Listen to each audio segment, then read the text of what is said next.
So one of the things here that I think those of you who have been following the affair with Dr. Khalil Andani, for example, it showcases this quite nicely. And then there was also with Ali Dawa, an apostate prophet, and some of the comments being made is the Salafis are quite militant and generally don't care if their words have any kind of negative repercussions.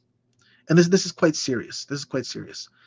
Um, and the example like that we can look at is for what you see online happening, whether it's on Twitter or it's on Clubhouse or on YouTube. Basically, it's hitting all of the social media platforms. Is this idea of takfiring the Ismaili community? Now, I'm not in a position really to qualify whether or not Ismailis are Muslims. That's an internal critique within the Islamic community. Okay. For all intents and purposes, I have no problems saying that, okay, yes, they're part of Islam. They believe in Muhammad. They believe in the Imams and so on. Whether or not the way that they practice Islam is according to the standards that they should be practicing Islam, that's an internal discussion. But that doesn't detract from the point of what to takfir someone, what that actually entails. And there's a distinction between giving your opinion that something might constitute kufr or disbelief. That's one thing, that you give an opinion that you think that, well, if you believe in such and such, this is actually kufr, this takes you out of Islam. It's altogether different to making an actual pronouncement of takfir, and you're saying that that person there has engaged in kufr. That person right there, never mind the beliefs, but the person, the individual. That actually has real world implications. Okay. Now a judgment has been pronounced that basically gives license to for a Muslim to kill a kafir without any kind of obligatory punishment under Sharia. Okay. That's what is entailed when you actually make takfir of someone. You're even, maybe, let's say, well, nobody's going to listen to me. I mean, it's like, who am I? I'm not an imam or something like that, that my takfir doesn't really matter because no one's going to listen. That's not the point. The point is you are making a pronouncement that says that you agree with the idea that this person can be killed. Okay. Now, somebody will say, well, nobody's going to kill him because they'll get punished by the state. And this is kind of, now we're getting into a little bit more details with fiqh, but I think it's an important point to raise, is that if a Muslim goes and does vigilantism, for example, because they heard of this pronouncement of takfir, they may be punished by the state. Okay, that's fine. Islamically,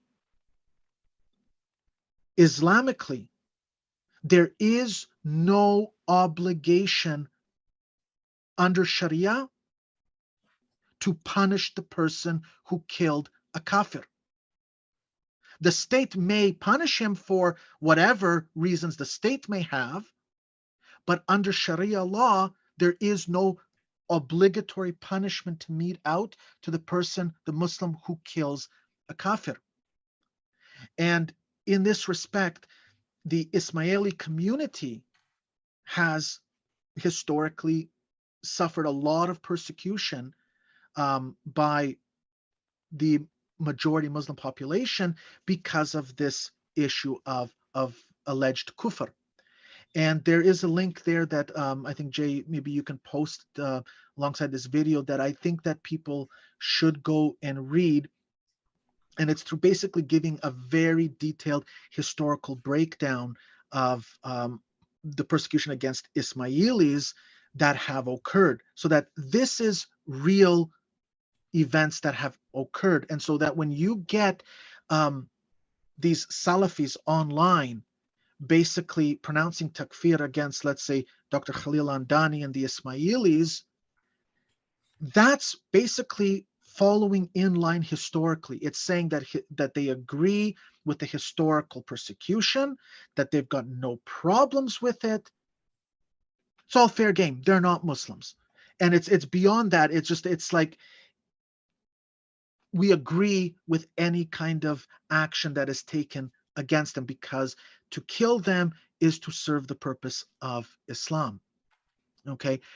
And so this ties in to another point that I think I want to dwell a little bit on, and I'm sorry I'm kind of taking a little bit of extra time here. That's fine.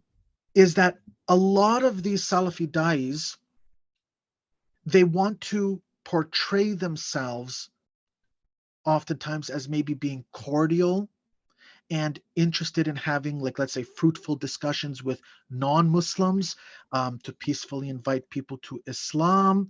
I love the fruitful discussion platitude. Right. Like they'll portray themselves as basically being, let's say, academics. Like they want to engage people academically in debates. Okay. But then on the other hand, they've got no problems with making takfir or pronouncing takfir.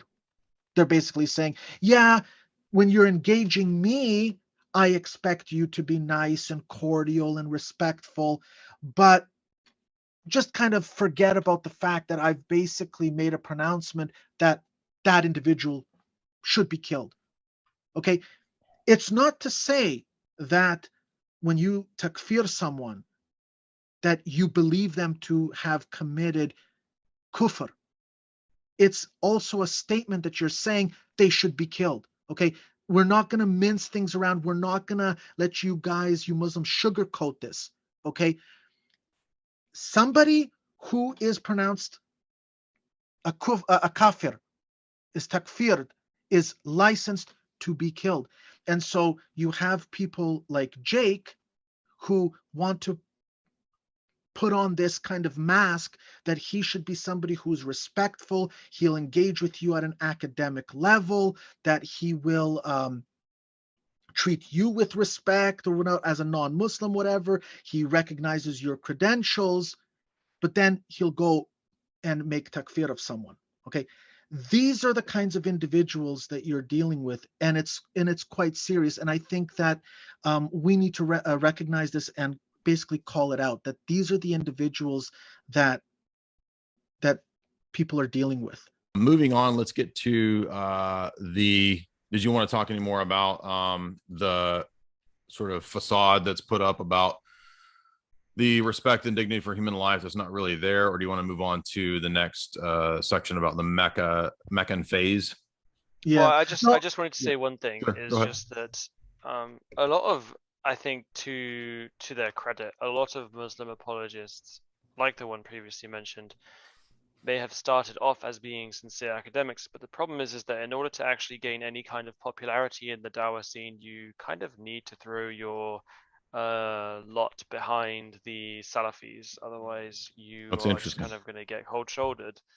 And so you just kind of have to become a Salafi. And as soon as you start, getting egged on by Salafis and you participate in Salafi circles, then you will act like a Salafi, which means that you will start doing these things which are very, very serious, right? Like people are dying. Like this isn't a joke.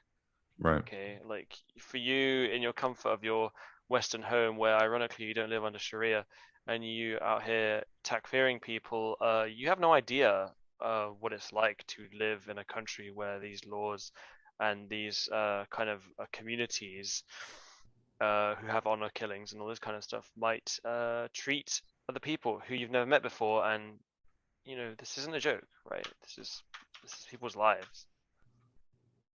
That's a great point. Yeah, I could maybe we can just add to it. Like, I mean, it contrasts, for example, with Orthodox, how our notion of takfiring someone is not to impose a death penalty. It may result in maybe, let's say, exile, but it's always with the hope that the person before they dies can come back to Christ.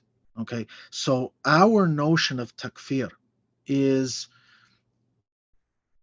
one of love, that you have to recognize that you're in error, that you're not part of the church at this point, but the door is always open to you up to your dying breath to come back. And it's in that hope that we have that lets you prolong your life. And it exhibits the compassion of orthodoxy.